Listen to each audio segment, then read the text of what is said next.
Today we will start your geography lesson for agriculture.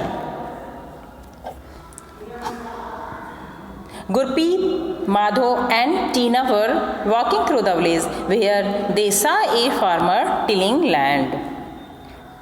Gurpreet, Madhav और टीना ये भाई बहन हैं। इसमें एक मतलब कंसेप्ट बना के बताया गया है कि वो घूम रहे थे और वो एक गांव से होकर गुजर रहे होते हैं, तो उन्होंने एक फार्मर को देखा लैंड ज़मीन को खोदते हुए। द फार्मर टोल्ड दैम, किसान ने उन्हें बताया, that he was growing wheat, वह गेहूँ उगा रहा है, and had just added manure, और वह खाद लगा रहा है, to the soil to make it more fertile, वह और ज़्यादा उपजाऊ भूमि को बनाने के लिए मैन्योर यानी कि खाद उसमें ऐड कर रहा है।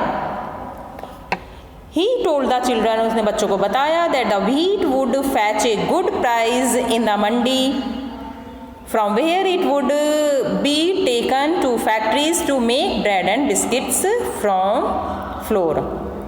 तो किसान ने उन बच्चों को बताया कि बच्चों, ये जो मैं गेहूँ उगा रहा हूँ ये मैं अच्छे दामों पर बेचूंगा मंडी में, और मंडी में से फिर ये कहाँ जाएंगे, ये फैक्ट्रीज़ में, और फैक्ट्रीज से इनमें ब्रेड बनाई जाएगी और इसके बिस्किट्स, इसके आटे से बिस्किट्स बनाए जाएंगे।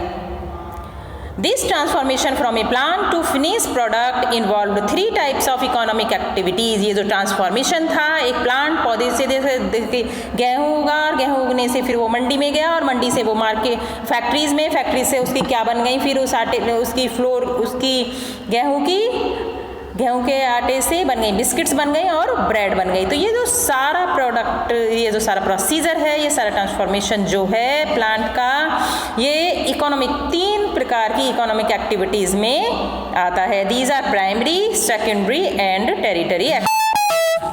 3 तरह की एक्टिविटीज़ इसमें होती हैं इकोनॉमिक, और अब हम उनकी आपको डिटेल्स बताएंगे। What is primary activity, what is secondary and what is tertiary activity.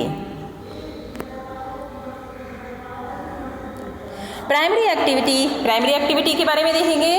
Primary activity include all those connected with extraction and production of natural resources. देखिए, प्राइमरी एक्टिविटी से तो आप, प्राइमरी मतलब प्राथमिक एक्टिविटी ही है कि जिसमें कि पौधे को उगाया गया था, जैसे कि वो किसान उगा रहा था, जैसे कि उसने गेहूँ उगा रहा था, वो प्राइमरी एक्टिविटीज़ के अंदर आता है। जब शुरुआती हुई पौधे के उगने की, जो भी चीज़ उसने उगाई, गेहूँ उगाया उसने, तो वो प्राइमरी एक्टिविटीज़ में आया।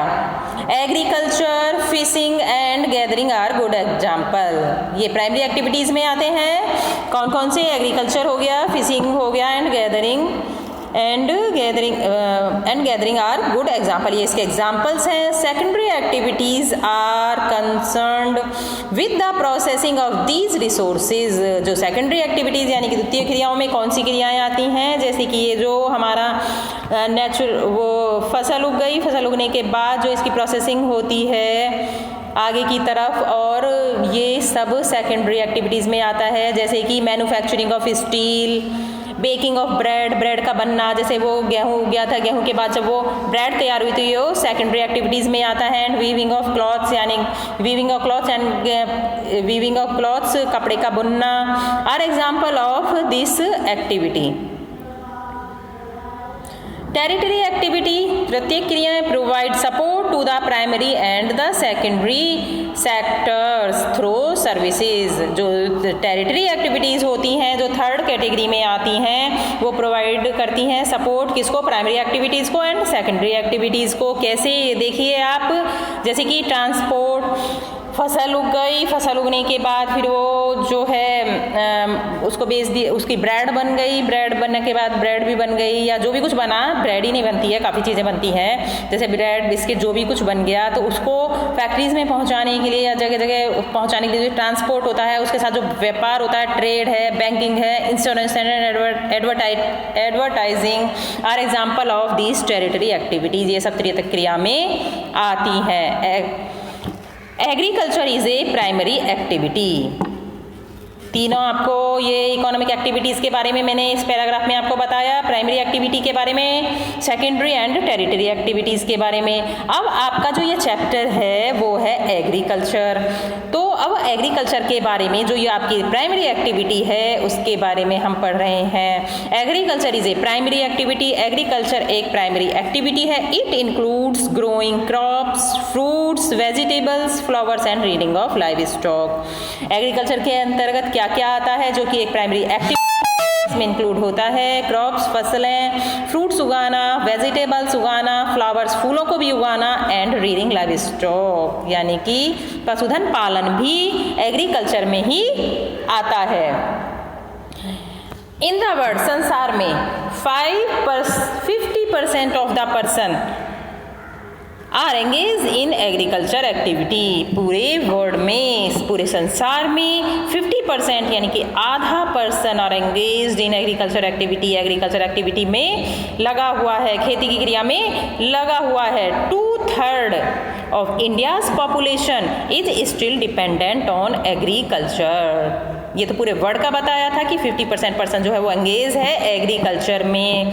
एग्रीकल्चर की एक्टिविटीज़ में जो आपको बताई थी, इसमें वेजिटेबल्स उगाना, fruits, crops, flowers and reading of live stock यानी कि पशुधन पालन, इन सब में 50% पूरे वर्ल्ड का लगा हुआ है। लेकिन भारत की भी यदि बात की जाए, इंडिया की भी यदि बात की जाए तो 2/3 ऑफ इंडियाज पॉपुलेशन, भारत की जनसंख्या का 2/3 part still dependent on agriculture, agriculture पर डिपेंड करता है।